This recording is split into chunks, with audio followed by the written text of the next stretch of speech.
The year is 2012 or 2013 or maybe 2014, bro. I don't know. It is the middle of the night and I'm scrolling through Netflix back when it looked like this. Back when the only movies or shows that you couldn't stream were available to be delivered to your house. Not on one of the 26 other streaming services that nobody ever uses, but that's a story for another day. But I'm scrolling and I peep a Batman movie. Batman Under the Red Hood to be exact. Really the only Batman movies that I was familiar with at the time were the live action ones, the ones from the 90s or the 2005 one. However, because Netflix had everything, I was on a little bit of a binge. Batman and Superman Public Enemies, Justice League Crisis on Two Earths. So I'm thinking, cool, another hit. Pre-W. Brother, I walked away from this movie in absolute shock, horror, and disgust. This clip just about sums up my reaction. I know what you Batman fans are thinking. I didn't know there was more than one Robin. I didn't know about that one time the Joker cut off his face for giggles. I didn't know about the Killing Joke. I didn't know about the manner in which Damian was conceived. I wasn't like you. I was happy. But this movie was so wacky to me that I went on a bender of like comic book videos just to see how deep the Batman lore ran. And it runs deep, bro. I mean, these writers are crazy. But we're gonna talk about the movie today because it is amazing, bro. I really wanna. I was supposed to do this video like months ago, but I forgot. I forgot. So, the movie starts with Ra's al Ghul. Burning hell. I'm still mad about that. He's talking to this one guy right here and is regretting some previously made life choices. I guess he made a plan against Gotham and teamed up with the Joker of all people, but Joker being Joker went off the rails and kidnapped Robin. And now Ra's is stuck glaring out the window looking stupid. Why do other criminals keep teaming up with Joker? Like, remember when Lex gave him a nuke? But the Joker is holding Jason in a room laced with explosives as he beats that brother to a pulp with a crowbar. I'm talking, bro, straight hit after hit, forehand, backhand. He's playing PGA. And there is so much going on here. I mean, for one, I think Joker is being voiced by the same voice actor as Jake the dog. Yes, he is. And all of this is happening because of you. You did this. Well, maybe not you, but your parents did. Probably, I don't know. You might not know this, but Jason wasn't very loved by the Batman community. They kinda hated him, which is understandable. The first Robin quit and here this new one comes along and is basically Damian before Damian. People didn't like that, bro. They didn't like that. So the runners of the comic books at the time had Jason get kidnapped, left a phone number at the end of the latest issue, and told fans to call in to vote on whether or not Jason dies. So tell me something real quick. Before the MCU, the vast majority of people didn't care about superheroes. So who is the primary demographic for superhero movies and comic books? Yes. Little Billy from down the street. There were literally kids probably calling into DC headquarters like this. Well, Heidi Ho, this is DC headquarters. How may I help you? Kill that brother right now, today. What was Jason out here doing to get 5,343 people to call in and get him packed up? What happened to justice? Like, what are we even reading these comics for? Like that? What? But eventually Joker gets bored and sets the bombs up in the room to blow. Oh, and this whole time Batman has been on his way over here, but he's lacking, bro. You know, I mean, we have a jet, but yeah, I'm saying it's cool. Joker leaves the room saying, "Tell the Batman I said, oh wait, never mind, you're gonna die." And Jason tries to find a way out, but it's not happening. It's not going down like that. So as the clock is counting down, bro realizes that plot armor is not part of his kit and accepts his fate. Meanwhile, Batman is just pulling up.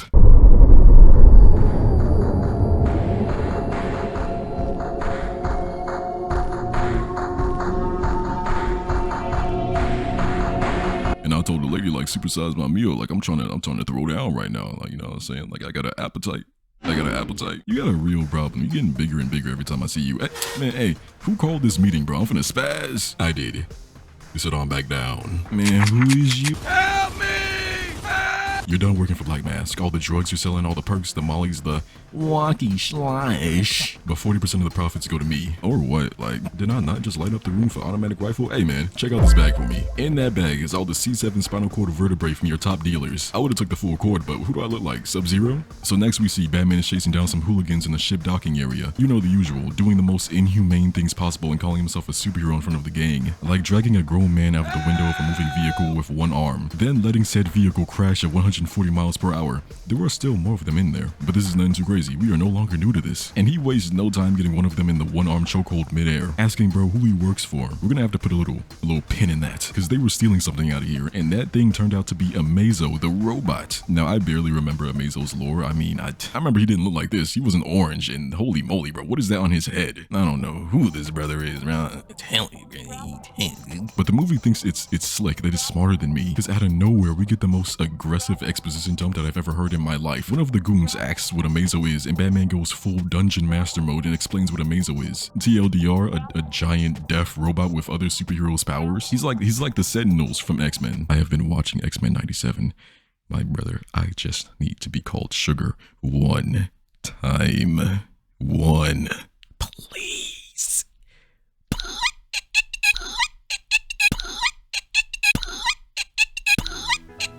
this exposition must have been meant for the viewer, because in what world is Batman not immediately charging into the threat? Imagine this. Imagine Rhino is about to charge headfirst into a preschool, and someone asks, "Oh no, what is that?" And Spider-Man goes, "Well, in 1966, Stan Lee." So Batman starts throwing everything in his pockets at Amazo. He gets some combinations in there, but he quickly realizes that this is not an old man's game. He gets socked right back to where he started at.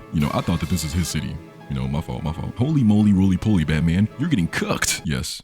Nightwing is in this movie, and it's about to get real wacky. I want you to remember that both Nightwing and Batman are human, 100% human. There's no genome bat genes inside of them or anything. So Amazo picks up a storage container, right? Batman is in his head. Light work, no reaction. Ducks that with zero effort. It's coming for Nightwing next, and he hits this crazy backflip 50,000 feet in the air. I am still facing crazy. They start giving the Nightwing lore about how he was the first Robin. Like, why do they have lines? The Batman are over there cooking Amazo though. Drop kicks, uppercuts, fatalities, the whole sheboing. But Batman is getting tired. He's ready to release all his old villains from jail so he can have something to do later. So he tries blowing up Amazo. It didn't work. Them boys are now on the run. There is nothing but hatred in this robot's eyes. Who made him? Why is he mad at us? They try to escape to higher ground, but all of a sudden, no jets, no propellers, no pulse makers, I don't know how. But Amazo, the robot, starts levitating in the air. Nightwing is getting spooked, as he should be, because he gets tackled in midair. Bro is begging out to Batman and calling him, asking him for a weak spot to hit on this damn toaster. Batman says this, he says, "Amazo has the same weak spots as humans." That is the dumbest thing you could ever do when making an anatomically correct human-looking robot. Yeah, let's make the headshot a killing blow. Surely that won't be the first place that people attack this human-shaped death machine. But dude is still alive and shooting lasers. He's unlocking new abilities until Batman sticks him with a C4 and obliterates his dome. Would have been real cool before all the property damage, but okay. And not 2 minutes go by before they start using the body to psychologically torture the goons. They crack real quick, but the second, and I mean the second that bro mentions Red Hood, sniped. Batman pulls out the bat goggles and gets a better look at the situation. All we see is a black figure in the distance, but Batman is in his head rubbing his hands together going, "Oh yeah, I'ma choke him." And leaves Nightwing with the criminals, doesn't say where he's going or what he saw. I think Bruce hates his family. I really do. Like, how do your parents die? You rebuild a family and then you hate them. That's crazy. Then he starts chasing after Red Hood in the city. Ask me how he's chasing Red Hood. By flying a whole jet through a populated city. Like, stop playing with me, bro. Cut the shenanigans. Do you know how dangerous this is? We gotta stop letting Batman get away with this. When did he become a distinguished pilot? Was this before or after the 15 years of soul searching and ninja training? So the chase leads Batman to the same chemical plant where the Jonkler had his first jickle. I was always really confused by Joker's origins. Like, he really survived being dunked in chemicals. He was able to swim through it. He wasn't burned to a crisp from the chemicals. And somehow his face isn't permanently molded to that titanium tube he has on his dome. But Red Hood interrupts Batman's reminiscing session, starts taunting Bruce about his tendency to fail, make things worse, getting in the way, and just being an all-around bummy superhero, and shoots some of the chemicals I mentioned before. And listen, they somehow survive this nuclear detonation. As the scene goes on, it keeps getting worse and worse and worse, but with the dust settled, Hood is nowhere to be found, so Batman goes back to the Batcave. Now, Nightwing was able to get some footage of Red Hood though, and they start scouring the internet to find some sort of connection between him and anybody else of value, so they can beat the information out of them. Because right now, all they have is that bro is taking over the drug dealer game and seems to hate Batman. But of course, the only notable figure tied to the Red Hood alias is Joker, who was in jail. Batman then waits for Nightwing to turn around so he can stealthily sneak over to the Batmobile. This is what I be talking about. Does Batman hate them? Nightwing even says verbatim, word for word, "Why can't you ever just say get in the car?" Meaning he's always been like this. So they drive off to the asylum, right, and make their way to Joker's cell. It's what I've been saying since the beginning, Batman. We clowned the man for apologizing. Now look at him. Career intact, and any heat that was on him is passed on to Drake. Mere months from now, no one will even remember that J. Cole was in the beef to begin with. You really have to know when to step away. It's as simple as that, Batman. I thought you already knew. So ultimately, they get nothing from that conversation. Joker has no affiliation with that brother. So then we cut to Black Mask, and yeah, he's in this movie too. Long story short, Jason is absolutely destroying his business, offing all of his dealers and whatnot, being a real L-man. It's like, bro, we got bills. So basically, every single scene with Black Mask is just him tweaking out and abusing his employees as his life falls apart in front of his eyes. In fact, Red Hood is right at it again. Bro saw Black Mask's man with a helicopter and took that personally, stole the whip, but surprise, Batman and Nightwing are right there, ready. They EMP the helicopter and then hold it down with an anchor. They start smiling, high-fiving and everything, but I think they thought that Red Hood would try to fly away and struggle in the air a little bit. No, he immediately hops out of the helicopter, letting it fall into the streets of Gotham. So Batman immediately jumps off the roof, leaving Nightwing to viciously stable the line down. Luckily, Batman gets down there quick enough to secure the line just in time. My question is though, now how are we gonna get this down? Because I know Batman is not gonna spin back for it, but Nightwing does the air pickup and they swing off to Red Hood's location. Now before we get into this, I want you to remember, these guys are all human. All three of them. No, the Lazarus Pit didn't do anything too crazy to Jason's body. Stop it. So to escape, Jason dives face first off a skyscraper, crashes into some wooden boards, tumbles down, and is still well enough to break into a full sprint. He then breaks through more wood, grabs a fuel tank, dives out the window, yeets that tank at Bruce, and dead-eyes it. And how he sticks his landing from this angle, I don't know. Batman and Nightwing are doing it too. Now they are all hopping around, landing full force on steel beams. Not a limp from anybody, and it goes on for so long. It's like they want you to question it. But eventually, Batman catches bro lacking with a rope batarang, but Red Hood pulled the Uno reverse of the century, felt that line, and immediately cut it off midair. It had Batman looking crazy. They were not familiar with his game. Then he hops down some more buildings, unharmed, and drops into a train station. I know I'm being real nitpicky, but hot damn. I know that glass is sturdy. His knees should be shattered. The duo then gets down there and find that Red Hood is nowhere in sight. You know, I wish we could say the same for the C4 that he left plastered to the wall.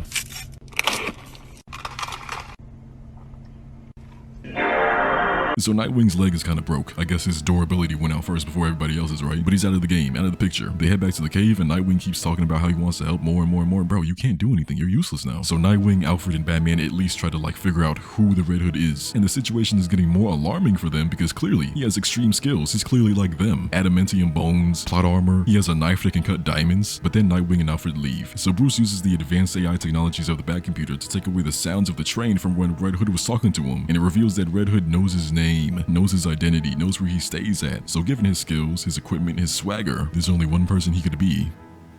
Jason. So then we see some of Bruce's memories with young Jason, and let's go ahead and get it out the way. This suit is just awful. Bright colors, no pants, no mask, no, just super glue some shades to his face. The Riddler is robbing a museum thinking it's all sunshine and rainbows, but Jason, a child, bursts in from the window ceiling onto one of the goons, flips off of bro and dual kicks the others. Batman wasn't even serious about his toolkit. He starts throwing marbles at the goons to make them slip and slide around the ground. Riddler tries to run away, but bro catches the stage fatality. Jason hawks him down with serious evasive maneuvers, commits the forbidden technique, and then sends that man falling down the stairs. Then jumps off the top rope onto his chest, and Batman's just letting him do all of this. Okay. Cut to some years later. Jason throws a goon man through a door, dodges bullets and hits an air combo into a dropkick. Left that brother on the table with his mouth open, and then Bruce walks in like he's not supposed to be there. Another guy appears and starts letting off shots, and in response, Jason turns his collarbone into Play-Doh. Yeah, apparently that was too much for Batman though. He starts berating Jason, and Jason apologizes, but bro is getting his behavior from somebody. I think we know who. So then we cut back to Black Mask again, who was just headed up to here with Red Hood's shenanigans. So he hires some assassins to take care of him. And yeah, bro, they start beating Jason, bro. I'm not gonna hold you, bro. Like they was getting them. They was doing it to him.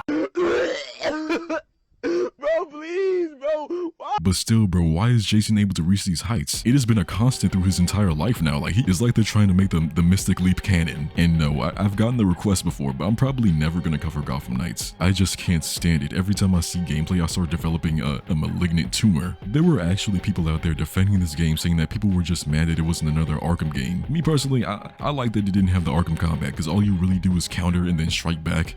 I mean, there's gadgets, but yeah.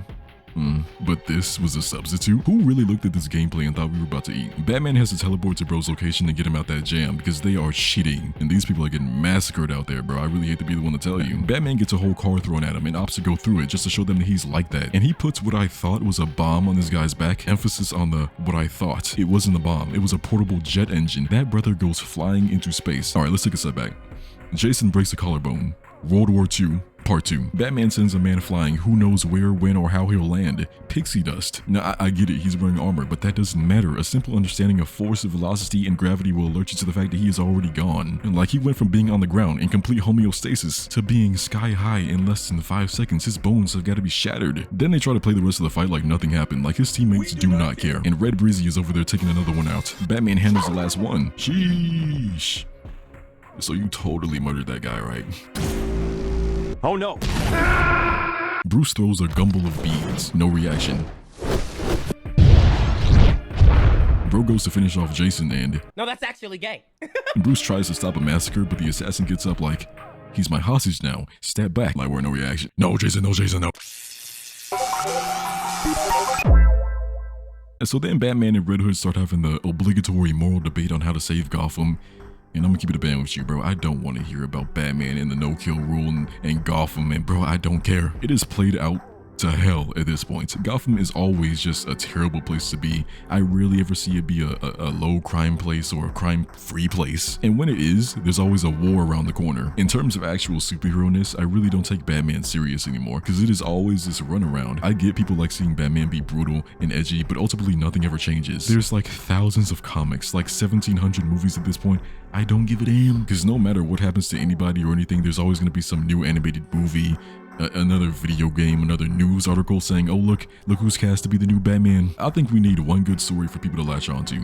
One with a beginning, a middle, and an end. Don't say those movies. Don't say those movies. Literally all you care about in those movies is the Joker. Stop lying to me. And the Arkham games are void on the grounds of Riddler trophies and Evidence X. I just want one good story where Bruce loses his parents, trains with ninjas, becomes a really angry Batman that slowly mellows out, and becomes a stable human being with a family. Maybe even retiring Batman altogether and becoming the mayor, while all of his kids do all the superhero work, and the villains die or get reformed. And maybe Bruce drops the no-kill rule for villains like Joker that won't stop. I get it. No kill, oh my parents, I can't go down that road. It's stupid. Is so stupid. Like, and everybody who's ever read or knows anything about Batman knows it's stupid. Like, everybody. Like, if I found out that I died by the Joker and I saw all the chances that Batman had to end him, or at least, you know, like, I don't know, break his spinal cord or something, I will be in tears. It's just this never-ending loop that Batman is in right now, bro. It's so boring. You know, I want to see more heroing, more development. I mean, he gets development, it's just in the wrong direction. For the last decade or so, he's just been that guy that beats you up for jaywalking. And please stop shooting Barbara. The Killing Joke was cool. It was cool, but Oracle is boring. You know, I like seeing Batman and Robin and Batgirl all together, but you're ruining it.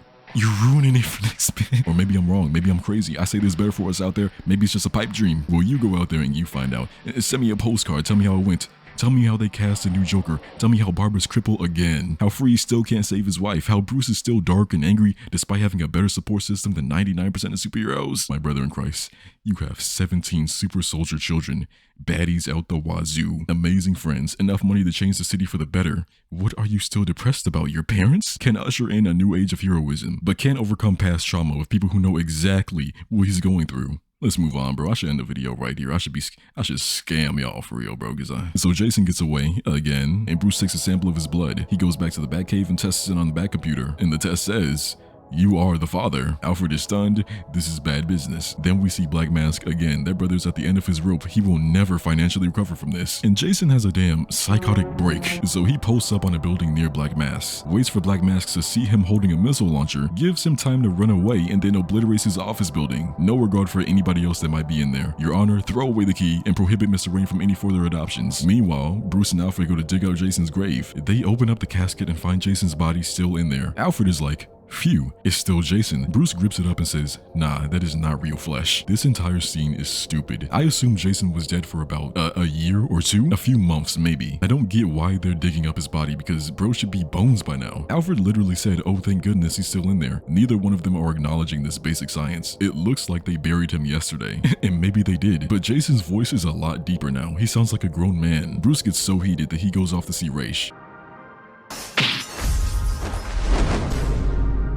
Raish has several centuries of combat experience, by the way, but he goes on to say how he felt bad about Jason and used the pit to revive him, but the pit tends to leave the users a little bit quirky sometimes. Yeah, Jason went insane, offed a few people, climbed out the room, and jumped into the abyss. And listen to this part. Raish literally says that his army searched for Jason for months. So I ask again, why are they not freaking out over the non-decayed body? Maybe they went in and like re-edited these scenes and just didn't know that they put what and what together. I don't know.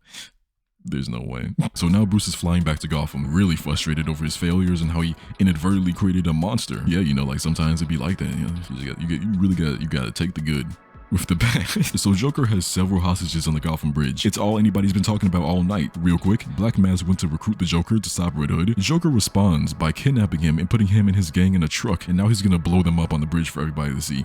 I don't know how he set this up. And Joker is trying his hardest to get this lighter working and send Black Mask to the gates, but Jason shows up just in time. And get this, this entire setup was exactly what Jason wanted to happen. Okay, maybe not verbatim with the hostages and all that, but listen, Jason knew that if he messed with Black Mask enough, then he would tweak out and release the Joker from jail to deal with him. That is pretty stupid logic, especially when you take into consideration that Black Mask didn't go to the Joker. He imported assassins first. Why would Black Mask go from tech assassins to oh yeah, let me bust a clown out of jail. And it's not like he knows that Joker and Red Hood have a past together. So what's like the correlation? Like, why would he get the Joker? I would just get more assassins. You know what I'm saying? Like 5 assassins didn't work. Okay, I get 10. Hold on, bro. Let me watch the scene again just one more time and see if it makes sense. It doesn't. Nah. Black Mask just goes in there and asks Joker, hey, can you kill this man? He must know about Joker's plot armor. Like, that's what this has to be, because there's no other way. So Joker finally gets the lighter up and sets them boys ablaze. But Batman ruins that in seconds. He even hugs Joker onto the jet for an escape, but Jason grabs onto that line and cuts the rope. You would think that the jet tether would be extra sturdy. And so you see, bro, now the movie is trying to gaslight me. So Jason takes Joker to an undisclosed location, and I don't even have to explain any further. You know what's going on. Some stuff then happens, and then Bruce meets Jason in the alley where they first met. Jason was stealing the Batmobile wheels. Different breed entirely. But let's not waste any time. Jason throws some shurikens, Bruce doesn't care, jumps out behind a dumpster, and turns that dumpster into a lethal weapon. Of course Jason hits the Mystic Leap, but Bruce saw it coming, roped him up while he was distracted, left Jason flaying on the concrete. But Jason cuts the rope and in the slickest way possible whips out the taser to weaponize the line. Bruce has an instant recovery though, and throws some marbles, and they blow up so crazy that this has to be a murder attempt. So Jason starts fleeing to de-aggro Batman, but he gets hogged down. And oh my heavens, bro, check this out. This is a terrible position to be put in. I'm gonna have to say like minus a cool like 10,000 aura. This is bad, bro.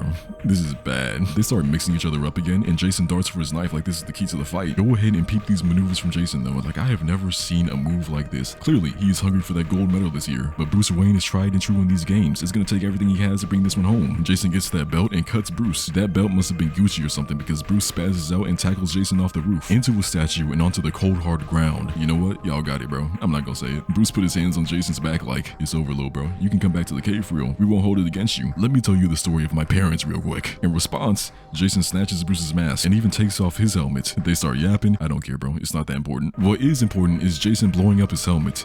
They start fighting again, but the whole time I'm thinking like, this entire movie, Jason had a mini nuke on his head, one rogue bullet, one sword, one hit that was a little too rough, and boom, game over. Why? Bruce got right back up, so why? So they continue fighting and running up and down the city, but none of these twists and turns that they are taking are random. Jason is leading Bruce somewhere. He then mystically leaps into a bathroom, and Bruce has had enough. Make sure to jump in at an angle where he can dropkick his long-lost son in the chest. Jason crashes into a bathtub, ribs finished, back displaced, starts knocking him all over the bathroom. It's looking real bad for Jason, bro. I mean, yikes, damn. Jason tries to get one on Bruce, but Bruce reverses that and throws him like it's a skipping rock contest. Makes sure he hits the sink and the toilet on the way down. He's finished. Daze, gut check, knee, headbutt, lines him up against the wall and gives him a speech about heroism. I don't want to hear that. He palms Jason through the wall and oh, brother, no.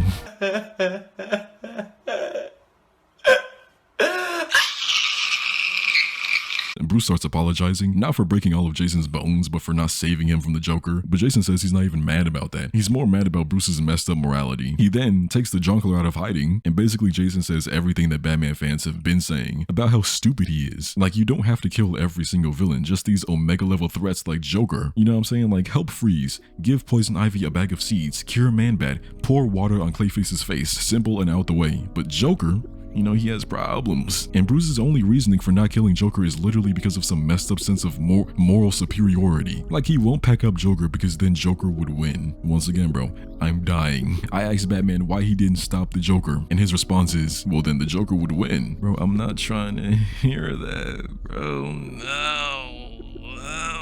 But Jason gives Bruce a choice.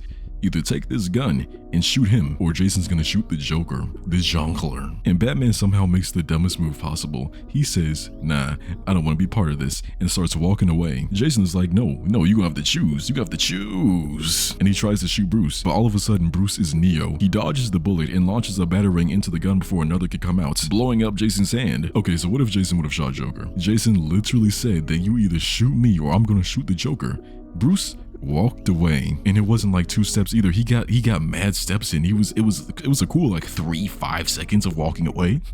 Jason really could just dome Joker. Would have had the dumbest look on his face. The crime rate would have went down like 70%, and he would be out of the job. So Jason starts disassociating and activates some bombs he has like in the chimney over there. And Batman tries to disarm them, but Joker pulls a Joker. Ooh, Batman, stop ruining the fun. Tonight's gonna be a blast, both metaphorically and literally.